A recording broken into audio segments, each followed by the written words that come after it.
حروف مفردات کتنے ہیں؟ حروف مفردات 29 ہیں۔ حروف مستعلیہ کتنے ہیں اور کون کون سے ہیں؟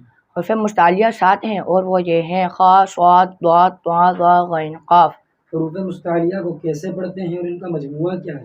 حروف مستعلیہ کو ہمیشہ ہر حالت میں پر یعنی موٹا پڑھتے ہیں اور ان کا مجموعہ خود صاد غتن قز ہے۔ ہونٹوں سے ادا ہونے والے حروف کتنے ہیں اور کون کون سے ہیں؟ ہونٹوں سے ادا ہونے والے حروف 4 ہیں اور وہ یہ ہیں با، فا، میم، واو۔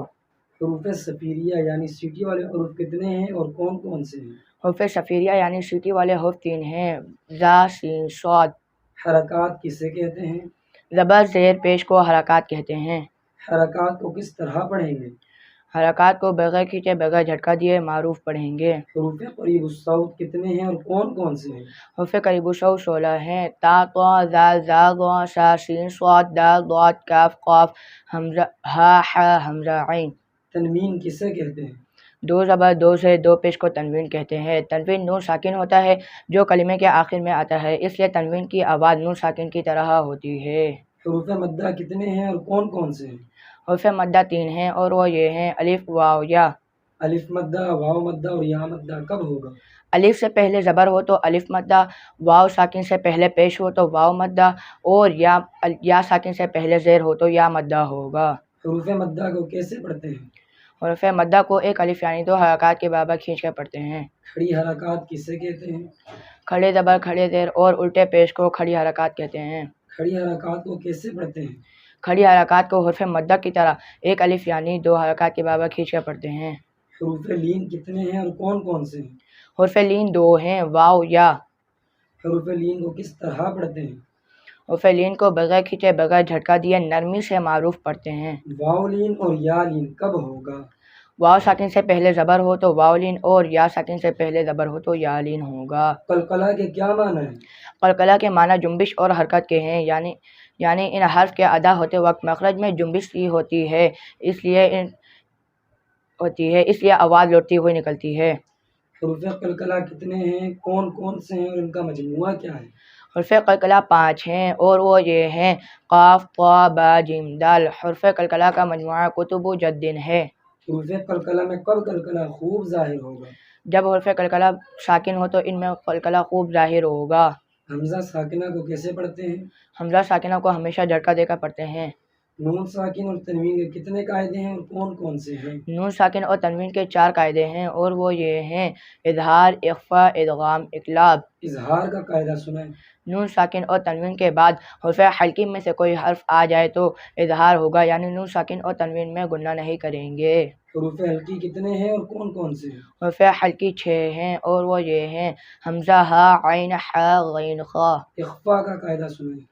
نون ساکن اور تنوین کے بعد حرف اخفا میں سے کوئی حرف آ جائے تو اخفا ہوگا، یعنی نون ساکن اور تنوین میں غنہ کریں گے۔ حروف اخفا کتنے ہیں اور کون کون سے ہیں؟ حروف اخفا 15 ہیں اور وہ یہ ہیں تا، سا، جیم، دال، ذال، زا، سین، شین، صاد، ضاد، طا، ظا، فا، قاف، کاف۔ تشدید کسے کہتے ہیں اور تشدید والے حرف کو کیا کہتے ہیں؟ 3 دندان والی شکل کو تشدید کہتے ہیں، جس حرف پر تشدید ہو اسے مشدد کہتے ہیں۔ نون مشدد اور میم مشدد میں کیا ہوگا؟ نون مشدد اور میم مشدد میں ہمیشہ غنہ ہوگا۔ غنہ کسے کہتے ہیں اور اس کی مقدار کیا ہے؟ ناک میں آوازیں جا کر پڑھنے کو غنہ کہتے ہیں اور اس کی مقدار 1 الف کے برابر ہے۔ مشدد حرف کو کس طرح پڑھیں گے؟ مشدد حرف کو 2 مرتبہ پڑھیں گے، ایک مرتبہ اپنے سے پہلے والے متحرک حرف سے ملا کر، دوسری مرتبہ خود اپنی حرکت کے مطابق ذرا رک کر۔ ادغام کا قاعدہ سنائیں۔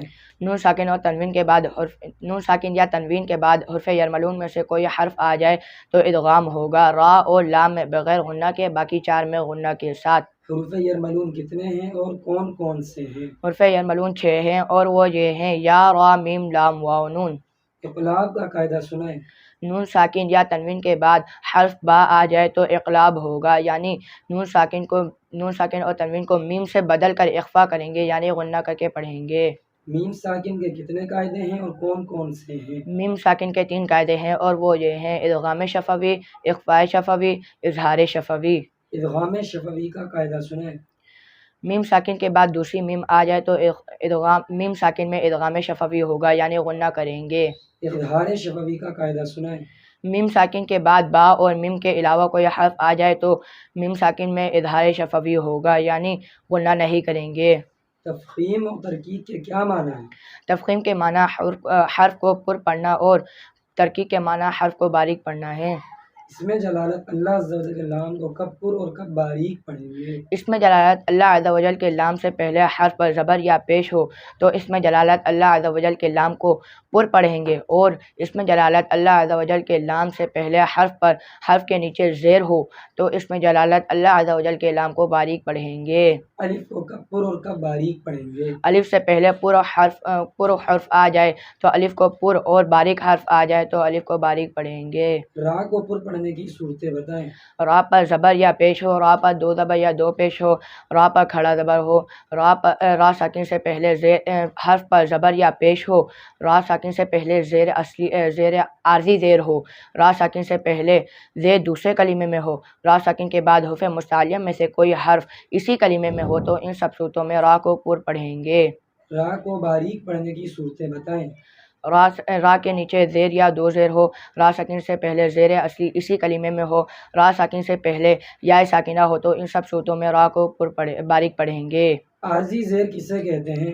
قرآن پاک میں بعض کلمات الف سے شروع ہوتے ہیں اور ان الف پر کوئی حرکت نہیں ہوتی، ان الف پر جو بھی حرکت لگا کر پڑھیں گے وہ عارضی حرکت ہوگی، جیسے ارجعی کے الف کے نیچے زیر عارضی ہے۔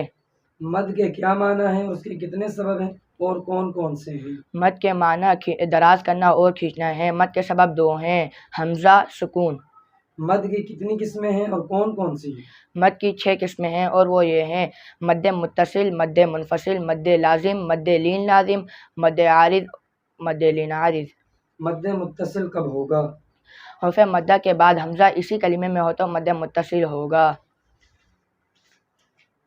مد منفصل کب ہوگا؟ حرف مدہ کے بعد حمزہ دوسرے کلمے میں ہو تو مد منفصل ہوگا۔ مد متصل اور مد منفصل کو کتنا کھینچ کر پڑھیں گے؟ مد متصل اور مد منفصل کو 2 اڑھائی الف یعنی 4 یا 5 حرکات کی مقدار تک کھینچ کر پڑھیں۔ مد لازم کب ہوگا؟ حرف مدہ کے بعد سکون اصلی ہو تو مد لازم ہوگا۔ مد لین لازم کب ہوگا؟ حرف لین کے بعد سکون اصلی ہو تو مد لین لازم ہوگا۔ مد لازم اور مد لین لازم کو کتنا کھینچ کر پڑھیں گے؟ مد لازم اور مد لین لازم کو 3 الف یعنی 6 حرکات کی مقدار تک کھینچ کر پڑھیں گے۔ مد عارض کب ہوگا؟ حرف مدہ کے بعد عارضی سکون ہو، یعنی وقف کی وجہ سے کوئی حرف ساکن ہو جائے تو مد عارض ہوگا۔ مد لین عارض کب ہوگا؟ حرف لین کے بعد عارضی سکون ہو، یعنی وقف کی وجہ سے کوئی حرف ساکن ہو جائے تو مد لین عارض ہوگا۔ مد عارض اور مد لین عارض کو کتنا کھینچ کر پڑھیں گے؟ مد عارض اور مد لین عارض کو 1، 2 یا 3 الف یعنی 2، 4 یا 6 حرکات کی مقدار تک کھینچ کر پڑھیں گے۔ زائد الف کسے کہتے ہیں اور کیا اسے پڑھتے ہیں؟ قرآن پاک میں بعض جگہ الف پر گول دائرہ کا نشان بنا ہوتا ہے اور ایسے الف کو زائد الف کہتے ہیں اور اس الف کو نہیں پڑھتے۔ دنیا، بنیان، سنوان اور کنوان کے نون ساکن میں کون سا قاعدہ ہوگا؟ ان 4 کلمات میں نون ساکن کے بعد حرف یرملون ایک کلمے میں آنے کی وجہ سے ادغام نہیں بلکہ اظہار مطلق ہوگا، یعنی ان کلمات میں غنہ نہیں کریں گے۔ سکتہ کسے کہتے ہیں؟ آواز روک کر سانس لیے بغیر آگے پڑھنے کو سکتہ کہتے ہیں، یعنی آواز رک جائے اور سانس جاری رہے۔ تسہیل کے کیا معنی ہیں؟ تسہیل کے معنی نرمی کرنا ہے، یعنی دوسرے حملہ کو نرمی سے پڑھنا۔ امالہ کسے کہتے ہیں؟ زبر کو زیر اور الف کو یا کی طرف مائل کر کے پڑھنے کو امالہ کہتے ہیں۔ امالہ کی راہ کو کس طرح پڑھیں گے؟ امالہ کی راہ کو اردو کے لفظ قطرے کی راہ کی طرح پڑھیں گے، یعنی ری نہیں بلکہ رے پڑھیں گے۔ وقف کے کیا معنی ہیں؟ وقف کے معنی ٹھہرنے اور رکنے کے ہیں۔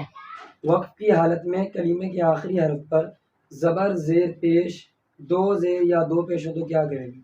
وقف کی حالت میں کلمے کے آخری حرف پر زبر زیر پیش 2 زیر 2 پیش ہو تو اس حرف کو ساکن کر دیں گے۔ وقف کی حالت میں کلمے کے آخری حرف پر 2 زبر کی تنوین ہو تو کیا کریں گے؟ وقف کی حالت میں کلمے کے آخری حرف پر 2 زبر کی تنوین ہو تو اسے الف سے بدل دیں گے۔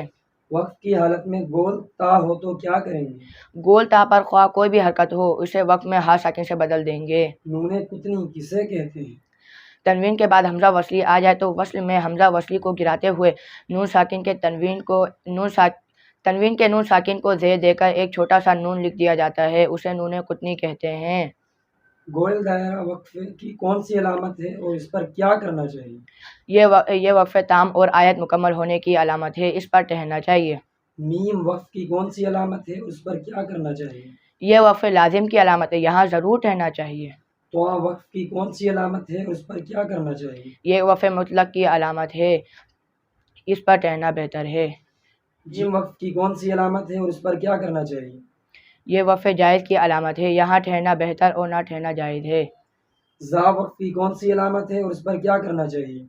یہ وقف مجوز کی علامت ہے، یہاں ٹھہرنا جائز مگر نہ ٹھہرنا بہتر ہے۔ سواد وقف کی کون سی علامت ہے اور اس پر کیا کرنا چاہیے؟ یہ وقف مرخص کی علامت ہے، یہاں ملا کر پڑھنا چاہیے۔